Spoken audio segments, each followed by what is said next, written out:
سلام بچه‌ها، امیدوارم تو خیلی خوب باشید. رسیدیم به درس ششم، یعنی که داریم میرسیم به یه هفته و دم شما گرم. برم از شما چند تا سوال بپرسم ببینم که آیا خوب یاد گرفتید، درسامون رو خوندیم یا نه. Je vais vous poser quelques questions. Je vais vous poser ou je vais vous demander quelques phrases et vous allez traduire en français. برم سوال بپرسم ازتون. سوالی که میپرسم، اولین سوال: قرار ملاقات با مرگ. Rendez-vous avec la mort. اسم چی بود؟ اسم کتاب بود. اسم Quel écrivain. اسم نویسنده‌ش رو هم بگید. Quel écrivain. وی اگاتا کریستی. من اغلب راک گوش میدم. بگو شل شدی یا خوشم نیومد. اون جلسات اول خیلی بهتر تکرار میکردی. بگو. بله تو با خودت معرفی کنی با بقیه. J'écoute souvent du rock. J'écoute souvent du rock. اهل بوردو هستن یا از بوردو میان. از فعل venir استفاده میکنیم. Ils viennent de Bordeaux. Ils viennent de Bordeaux. یه دونه رمان پلیسی تموم کردم. J'ai fini un roman policier. یا میتونیم بگیم که چی؟ un polar. J'ai fini un polar. بگیم که جذابتره. C'est plus intéressant. C'est plus intéressant. چی گوش میدی؟ Tu écoutes quoi? Tu écoutes quoi? اینطور نیست؟ دیگه خیلی گفتیم. N'est-ce pas? N'est-ce pas? امروز سر حال به نظر میرسید. بچه امروز سر حال به نظر میرسید. Tu as l'air en forme aujourd'hui. Tu as l'air en forme aujourd'hui. Ok, très bien. On va écouter le dialogue du 6e jour. Premier jour, deuxième jour, troisième jour, quatrième jour, cinquième jour, sixième jour. Êtes-vous prêts? Écoutez attentivement. Tu as toujours un livre dans les mains. Et toi, tu écoutes toujours de la musique trop fort. C'est vrai. C'est rendez-vous avec la mort, je devine. Oui, tout à fait. J'aime beaucoup ça. Tu le lis pour la deuxième fois. Troisième fois. Tu as l'air très intéressé au polar. J'adore le crime. Tu me fais peur. Oui, fais gaffe. Tu parles anglais facilement? Oui, ma mère est anglaise. Mais moi, je parle quelques mots d'anglais. Tu écoutes seulement de la musique française? Oui, toujours. Je te conseille des groupes anglais ou américains. J'aime ça, mais je ne comprends pas. اوکی، میدونم که خیلیاشو فهمیدی چون خیلیاش تکراری بوده، خیلیاش هم شاید از قبل میدونستی، ولی من میخوام برم تو جزئیاتش و با هم دیگه جزئیاتش رو یاد بگیریم. همیشه رو بچه یادمون بود. همیشه چی بود؟ comment on dit همیشه en français? toujours.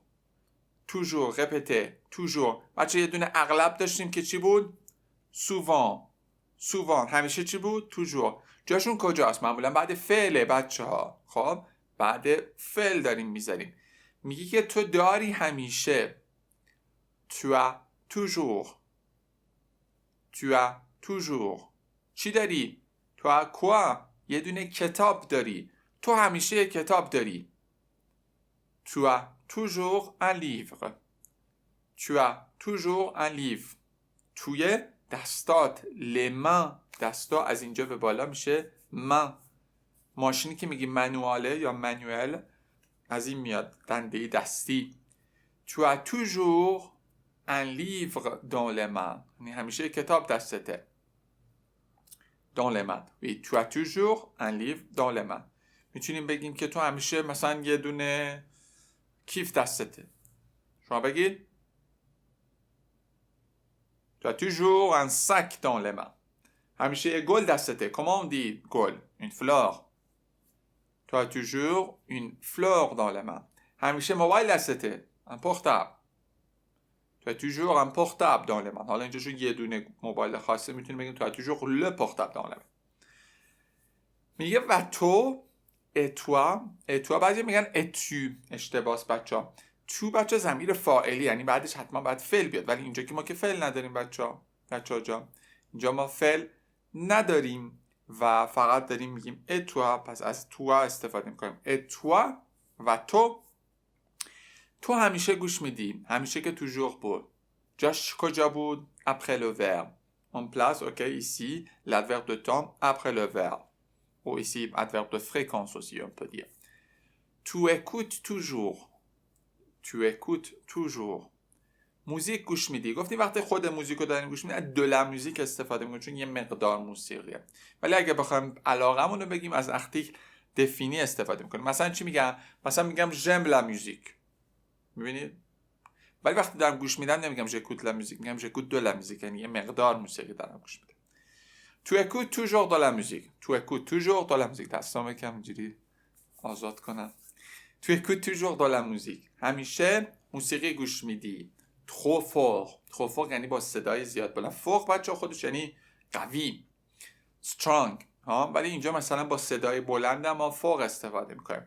trop اگر نمیدونید برای اینکه too much زیادیه، یعنی خیلی زیادی با صدای بلند داری گوش میدی، داری بهش تیکه میندازی میگه داداش من دارم کتاب میخونم، رمان میخونم واسه خودم، واسه دل خودم، تو مترو نشستم، تو با این صدای مزخرفت داری موزیک راک گوش میدی با صدای خیلی بلند، صدای مزخرف خودش نه، صدای بلند. خب داره بهش چیز میگه، تیکه میندازه. Tu écoutes toujours de la musique trop fort. Écoute après moi. Tu écoutes toujours de la musique trop fort. بعد میگه درست یا true میشه vrai. بچه vrai نیست، vrai. اگه سختتونه، si c'est difficile pour vous, vous pouvez lier les deux mots. Par exemple quoi? C'est vrai. میتونید بچسبونید به هم دیگه. c'est vrai. ok? c'est vrai. درسته. همینطوره. میگه که این همین قرار ملاقات با مرگ حدس میزنم یا گمونم. دیگه شما بچه بلدید دیگه، خودتون میگید به من. میگه این کتابی که داری میخونی و ما رو سرویس کردی باش، همین rendez-vous avec l'amour ول کن دیگه، بس دیگه. c'est rendez-vous avec l'amour je devine. c'est rendez-vous avec l'amour je devine. این ملاقات با مرگ فکر کنم، گمونم. بله کاملا. یه کلمه داریم tout à fait. tout à fait یعنی چی؟ یعنی کاملا. Qu'est-ce que ça veut dire tout à fait? Ça veut dire کاملا. oui tout à fait. oui tout à fait. آره کاملا. oui tout à fait. پس این هم یاد بگیرید. خیلی دوستش دارم. دوست دارم میشه j'aime. Quelle est la conjugaison du verbe aimer? Aimer, c'est un verbe du premier groupe. C'est-à-dire quoi? Ça veut dire il y a un ER à la fin. Donc pour la conjugaison, c'est facile. Je vais conjuguer et vous répétez après moi. J'aime, tu aimes, il aime, elle aime, on aime, nous aimons, vous aimez, ils aiment, elles aiment. Le verbe aimer, یعنی دوست داشتم. j'aime ça. اینو خیلی دوست دارم، یعنی این کتاب رو خیلی دوست دارم. بچه‌ها معمولا از سعوده همون لولله قبل از فعل ما برای چیزها استفاده نمی کنیم، برای آدم ها استفاده می کنیم. و وقتی بگیم مثلا ژلم یعنی مثلا عاشق اون آدمم. خب پس برای چیزها از سا استفاده کنیم و بذارید آخرش میگیم j'aime ça. aimer و connaître همچین خاصیتی دارن. j'aime ça خیلی یعنی دوستش دارم. j'aime beaucoup ça خیلی دوستش دارم. پس اگه یه چیز دوست دارم میتونیم بگیم j'aime ça یا j'aime beaucoup ça. میگه میخونیش. خوندم میشه tu lis. فعل لی رو یادمونه. tu lis تو میخونی. اونو میخونی. دوباره اینجا سعوده داریم، مفعول مستقیم داریم، یعنی فعل ما حرف اضافه نداره. چون که le livre یا le roman masculin، پس میگم tu le lis. tu le lis برای pour la deuxième fois، برای بار دوم. la deuxième fois la fois یعنی بار، تایم مثلا این شکلی. deuxième یعنی بار دوم. بچه ها میدونید اگر میخوام اعداد ترتیبی میگن تو فارسی بهش چی میگن بسازیم، پرومیه رو میذاریم کنار که پرومیره. برای اعداد بعدی میتونیم یم بذاریم، میگیم دوزیم، تروازیم، کاترییم، دهمی چی میشه دیزیم، صدومی چی میشه سانتیم، هزارمی چی میشه میلیم. همینجوری یه یم میذاریم. میگه که تو للی pour la deuxième fois، برای بار دوم داری میخونیش؟ جواب میده بار سوم troisième fois. بابا ول کن خانم، برو یه چیز دیگه بخون. troisième fois، شاید کتابش خیلی جالبه. troisième fois. بعد میگه به نظر خیلی علاقمند میرسی. tu as l'air très intéressé. tu as l'air très intéressé. حالا بچه‌ها ما اگه علاقمند به چیزی باشیم میتونیم از این فرمول استفاده کنیم. être intéressé à. être intéressé à. میگه خیلی به این پولارا علاقمندی. tu as l'air très intéressé au polar. او چرا شده؟ چون ل پولار بوده جمعه و ا پلوس ل devient او. tu as l'air très intéressé au polar، یعنی خیلی به این کتابای رمانای پلیسی به نظر علاقمند میای. بعد این میگه من عاشق جنایتام. چرا عاشق جنایت؟ بعد پسره شک نمیکنه، همینجوری یهویی دیدتش، کلی اطلاعات گرفته ازش. من میدونم باید دقت کن. از من گفتم این رابطه ختم به خیر نمیشه. شما برام بنویسید که میشه نمیشه. j'adore le crime، من عاشق کریم هستم یا جنایت ها هستم. le crime. امه بچه هم دوست داشتن، ادوغه برای عاشق یه چیز بودن، ولی برای چیزها استفاده میشه. اگه برای آدمه از همون امه استفاده کن. میگه که تو من رو میترسونی. faire peur یعنی ترسوندن. faire peur. خیلی وقتا با اسما اگه بخوایم فعل بسازیم از فعل faire استفاده کنیم. یه peur داریم که اسم ترساندن میشه faire peur. ترسیدن چی بود؟ avoir peur. فعل faire، comment on conjugue le verbe faire?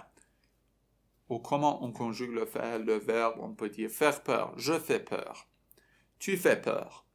Il fait peur. Elle fait peur. Nous faisons peur. Faites attention.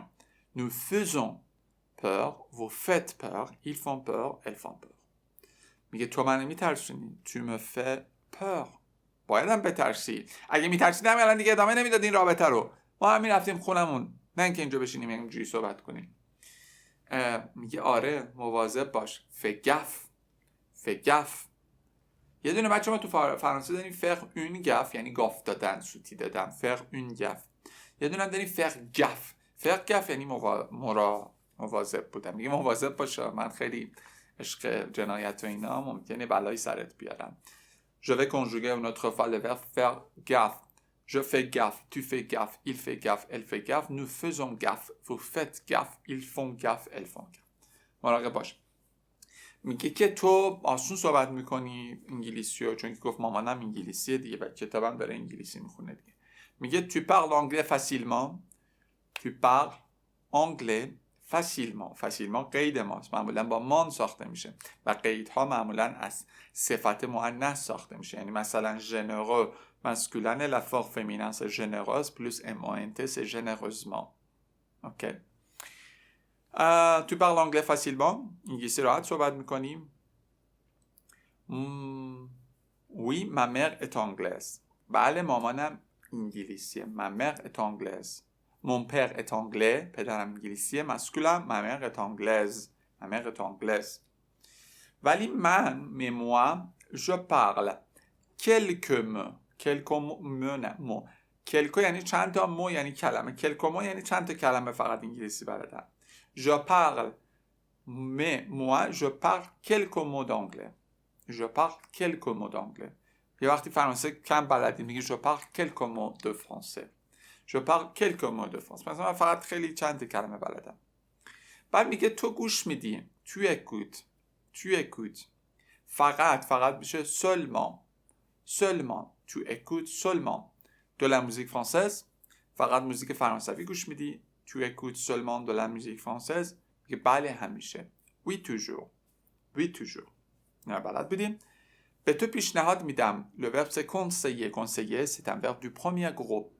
On va conjuguer ensemble. Je conseille, tu conseilles, il conseille, elle conseille, on conseille, nous conseillons, vous conseillez, il conseille, elle conseille. Je conseille à qui? Je conseille à toi. Je te conseille.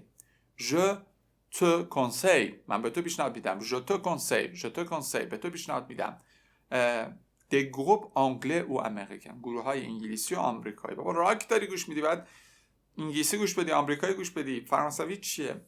Je te conseille des groupes anglais ou américains. به تو گروه های انگلیسی یا فرانسوی او فرانسه یا ببخشید آمریکایی پیشنهاد میدم. میگه دوست دارم. j'aime ça. گفتیم برای چیز دیگه نگید je l'aime. ولی نمیفهمم. mais je ne comprends pas. je comprends میفهمم. je ne comprends pas نمیفهمم. quelle est la conjugaison? je comprends. tu comprends. il comprend. elle comprend. nous comprenons. vous comprenez. ils comprennent. elles comprennent. Faites attention. C'est un verbe de troisième groupe. Il faut mémoriser la conjugaison. La forme affirmative, c'est je comprends. La forme négative, c'est je ne comprends pas. Comment on a la forme négative? Avec no et pas. Ok? La négation, généralement, en français, c'est avec no et pas, qui entoure le verbe. Ça veut dire no avant le verbe ou devant le verbe, pas après le verbe. Ok? Oli, on va écouter pour la deuxième fois. On va écouter le dialogue pour la deuxième fois. Tu as toujours un livre dans les mains? Et toi, tu écoutes toujours de la musique trop fort? C'est vrai. C'est rendez-vous avec la mort, je devine. Oui, tout à fait. J'aime beaucoup ça. Tu le lis pour la deuxième fois? Troisième fois. Tu as l'air très intéressé au polar. J'adore les crimes. Tu me fais peur. Oui, fais gaffe. Tu parles anglais facilement? Oui, ma mère est anglaise. Mais moi, je parle quelques mots d'anglais. Tu écoutes seulement de la musique française? Oui, toujours. Je te conseille des groupes anglais ou américains. J'aime ça, mais je ne comprends pas. بچه‌ها درس ششم هم تموم شد. دمتون گرم که اینقدر باحالید و دمتون گرم که با من هستید. مراقب خودتون باشید. لایک و کامنت و اینا رو بتره کنید. میخوام ببینم که اصلا قوقا شده دیگه. مراقب خودتون باشید.